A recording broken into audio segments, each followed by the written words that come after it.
मशरिक़ वसता में बड़ी जंग छिड़ गई। ईरान ने इसराइल पर बड़ा हमला कर दिया। 400 से ज्यादा बैलिस्टिक और क्रूज मिसाइल दाग दिए। इसराइल में सायरन बज उठे। इसराइल के ईरानी हमले के पेश नज़र अवाम को पनाहगाहों में रहने की हिदायत। इसराइल की गैस तनसीबात पर मिसाइल गिरे। ईरान ने यहाँ मुल्कों को हमले के वक्त और हजम से आगाह किया है। इसराइली मीडिया हसन नसरुल्लाह और इस्माइल हानिया की मौत का बदला ले लिया।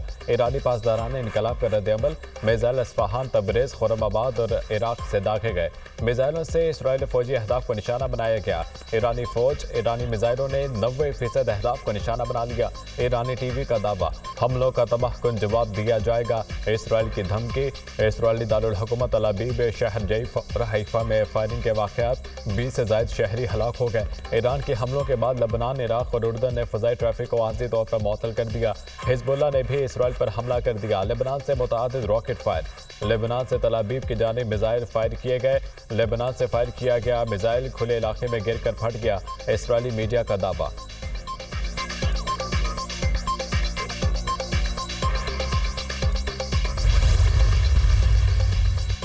ईरान ताकत का दूसरा नाम है। इसराइल ईरान के साथ तसादुम से गुरेज करे। ईरानी हमला इसराइली जारहियत का फैसला कुन जवाब है। हमला ईरान के मफाद में किया। नेतन्याहू को समझ जाना चाहिए कि किसी भी जारहियत का मुंह तोड़ जवाब आएगा। ईरान जंग नहीं चाहता, लेकिन किसी भी खतरे से निपटने के लिए हमा वक्त तैयार है।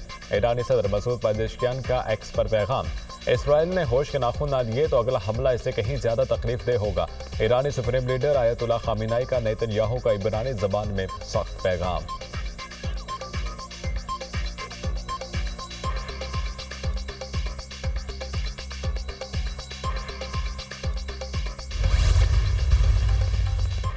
जो बाइडन ने अमरीकी फौज को इसराइल का दिफा करने का हुक्म दे दिया। ईरानी हमलों के बाद इसराइल का दिफा करेंगे। ईरानी हमले से मुतालिक इसराइल को आगाह किया गया था। खित्ते में अमरीकी फौजियों और अपने दोस्तों की हिफाजत अहम है। ईरानी हमलों में अमरीकी फौज को कोई नुकसान नहीं हुआ। अमरीका ने इसराइल के साथ मिलकर ईरानी मिसाइल नाकारा बनाए। अमरीकी सदर जो बाइडन के व्हाइट हाउस में प्रेस कॉन्फ्रेंस। बरतानिया का भी इसराइल की हिमायत का ऐलान।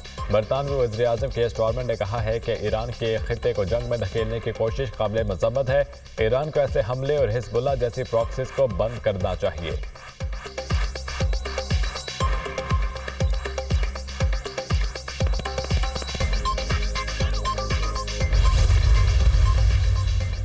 ईरान कई साल से दहशतगर्दों की पुष्टपनाही कर रहा है। इसराइल पर ईरानी हमला भी दहशतगर्दी है।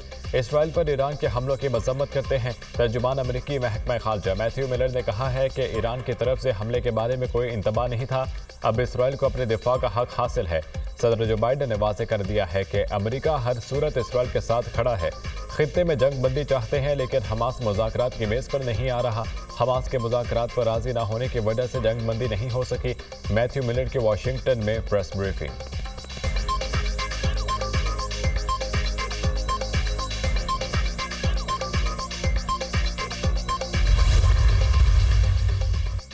डोनाल्ड ट्रंप ने बाइडन इंतजामिया को मशरिक़ वसता में बढ़ती हुई कशीदगी का जिम्मेदार करार दे दिया। दुनिया आग की लपेट में है। मशरिक़ वसता की जंग पूरी दुनिया में फैल सकती है। सदर मुंतखब हुआ तो खित्ते से जंग का खात्मा कराऊंगा। हमारे पास जो बाइडन की सूरत में गैर जिम्मेदार सदर है। इस वक्त अमरीका के पास कोई क़यादत नहीं, मुल्क बगैर क़यादत के चल रहा है। डोनाल्ड ट्रंप की तनकीद।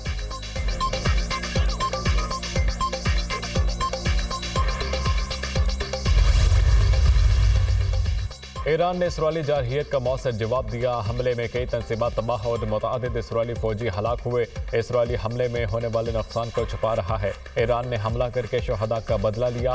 वक्त आ गया है कि तमाम मुस्लिम ममालिक मुत्तहिद हो जाएं। ईरान के हमले पर हिज़्बुल्लाह का रद्द-ए-अमल।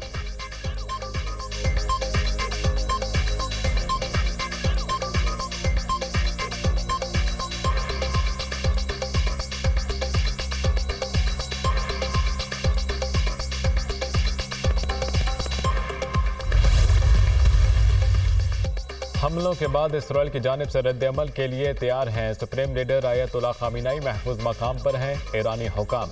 ईरान ने इसराइल में जवाबी कार्रवाई की। सिहोनी हुकूमत की दहशतगर्दाना कार्रवाइयों के खिलाफ ईरान का कानूनी, अक़ली और जायज़ जवाब है। इसराइल ने ईरानी शहरी और मुल्की मफादात को निशाना बनाया। इसराइल ने कौमी खुद मुख्तारी को पामाल करने की कोशिश की। इसराइली हामियों को मशवरा देते हैं सिहोनी हुकूमत से अलहदगी इख्तियार कर लें। इसराइल ने मजीद हमले जारी रखे तो मुंह तोड़ जवाब दिया जाएगा। अक़वाम मुत्तहिदा में ईरानी मिशन सफ़ीर की गुफ्तगू। इसराइल पर हमलों के बाद ईरान और लेबनान के मुख्तलिफ मकामात पर आवाम का जश्न, आतिशबाजी का मुजाहिरा।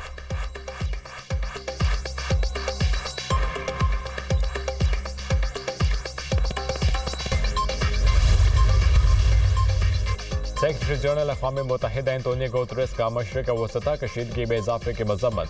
कशीदगी में इजाफा मशरिक़ वसता तनाज़े को वसी कर रहा है। हमें जंग बंदी की शदीद ज़रूरत है। एंटोनियो गुतेरेस का बयान। जर्मनी के इसराइल पर ईरानी मिसाइल हमलों की मज़म्मत। ईरान को कशीदगी बढ़ाने से खबरदार करते हैं। ईरान इसराइल पर हमले फौरी रोके। जर्मन वज़ीर ख़ारजा का मुतालबा।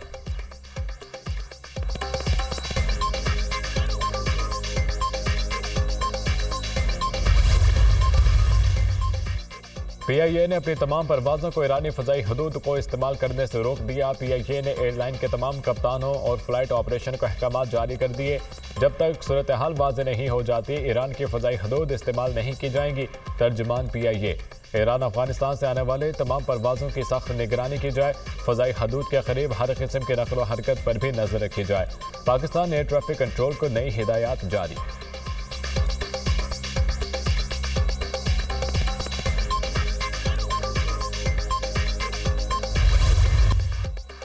इसराइल फ़लस्तीन के बाद लबनान में भी नस्ल कुशी करना चाहता है। लेबनान में जारी जुल्म व जबर और दहशतगर्दाना बमबारी के खिलाफ हैं। तुर्क सदर रजब तैयब एर्दोगान ने खबरदार कर दिया है कि लबनान पर हमलों के नताइज इसराइल के लिए खतरनाक होंगे। आलमी ताकतें मशरिक़ वसता में होने वाले कत्ल-ए-आम रोकने में किरदार अदा करें। तुर्क सदर रजब तैयब एर्दोगान का पार्लियामेंट से खिताब।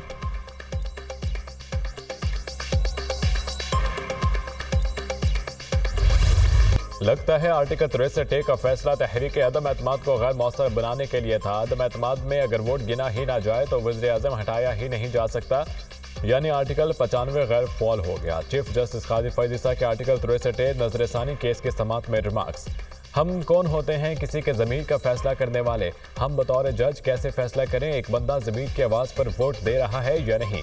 क्या जो रोज़ पार्टी तब्दील करते हैं वो ज़मीर की आवाज़ पर फैसला करते हैं या बेईमान है?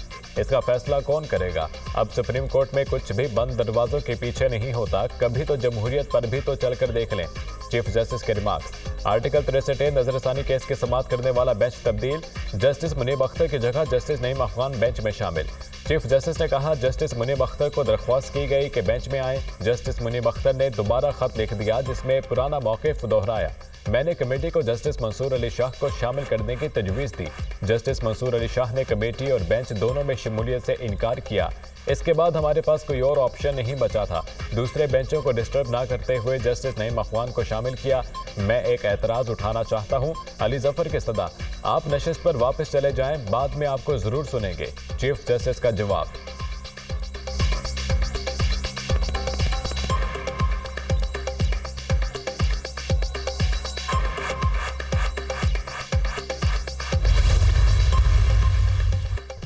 सदर ममलिकत की जानिब से क्या कानूनी सवालात उठाए गए थे? चीफ जस्टिस का सदर सुप्रीम कोर्ट बार से इस्तफसार। सदर ने रेफरेंस में 4 सवालात उठाए थे। आर्टिकल 63A के तहत ख़यानत के आंसर पर राय मांगी गई। शहजाद शौकत का जवाब। चीफ जस्टिस ने कहा सदारती रेफरेंस पर सिर्फ राय दी जा सकती है, फैसला नहीं। राय पर अमल ना हो तो सदर के खिलाफ तौहीन की कार्रवाई नहीं हो सकती। यह आर्टिकल 63A से मुतालिक फैसला आइन के आर्टिकल 95 और 136 के खिलाफ नहीं। चीफ जस्टिस का इस्तफसार। जी बिल्कुल, ये फैसला आर्टिकल 95 और 136 के बरखिलाफ है। शहजाद शौकत का जवाब। बताएं आपको इस फैसले पर एतराज़ क्या है? आपको एतराज़ अक़लियती फैसले पर है या अक्सरियती फैसले पर? चीफ जस्टिस का शहजाद शौकत से इस्तफसार। हम अक्सरियती फैसले पर एतराज़ उठा रहे हैं। अदालत ने करार दिया था कि मुनहरिफ रुकन का वोट गिरा नहीं जा सकता। फैसले में आइन को दोबारा लिखने की कोशिश की गई। शहजाद शौकत का जवाब। फैसले में कहाँ लिखा है वोट ना गिने जाने पर बंदा नाअहल होगा? रेफरेंस के सवाल में इनहराफ के लिए कैंसर का लफ्ज लिखा गया। ये लफ्ज ना होता तो क्या सवाल का असर कम हो जाता? किसी जमात का रुकन पार्टी सरबराह को पसंद ना करे और हटाना चाहें तो क्या किया जाएगा? चीफ जस्टिस का इस्तफसार। बलोचिस्तान में इन्हीं दिनों अपनी ही जमात के लोग अपने वज़ीर आला के खिलाफ अदम एतमाद लाए थे। जस्टिस जमाल मंदोखेल के रिमार्क्स। केस की समाअत आज फिर होगी।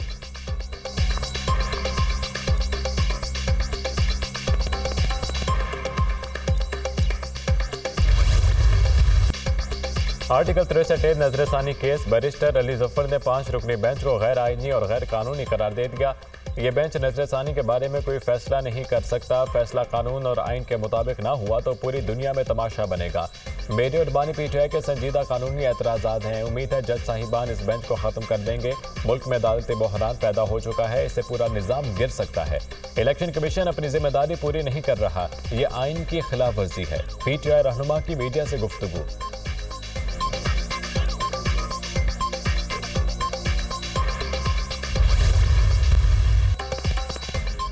आईनी तरमीम की जद्दोजहद मौजूदा चीफ जस्टिस के लिए नहीं कर रहा। मेरा नहीं आपका एजेंडा किसी खास शख्सियत के लिए हो सकता है। मुझे कोई मसला नहीं इन 2 जजों में कोई भी आकर आईनी अदालत में बैठे। चीफ जस्टिस काजी फैदीसा और जस्टिस मंसूर अली शाह मेरे लिए मोहतरम है। 30 साल जद्दोजहद के बाद फैसला लिया आईनी अदालत बने। आप कैसे कह सकते हैं आईनी अदालत नहीं मानेंगे? हर बात पीटीआई या किसी और की नहीं मानेंगे। जो आइन कहेगा वो आप मानेंगे। आईनी अदालत में सबको बराबर नुमाइंदगी मिलेगी। आम आदमी को फौरी इंसाफ मिलेगा। बुनियादी हुकूक पर भी ध्यान होगा। जजेस और एस्टेब्लिशमेंट समेत किसी को मुकद्दस गाय नहीं बनना चाहिए। अदलिया हमेशा पार्लियामेंट पर हमला आवर रही है। इफ्तिखार चौधरी जैसे माइंडसेट की वजह से रियासत मां नहीं बाप बन गई। अदलिया की आज़ादी के बाद मुल्क को ये मिला कि सिर्फ वर्दी वाले आईनी तरमीम कर सकते हैं। आप चाहते हैं फैसले होते रहें और हम शिकायत भी ना करें। आप किसी वज़ीर आज़म को निकालें और हम चूं तक ना करें। अदलिया ठीक काम नहीं कर रही। मानता हूँ पार्लियामान, जुडिशरी और हर जगह मसले हैं। इस्लामाबाद में अदालती जंग से मेरा कोई ताल्लुक नहीं। बिलावल भुट्टो का बलोचिस्तान हाई कोर्ट के वकला से खिताब।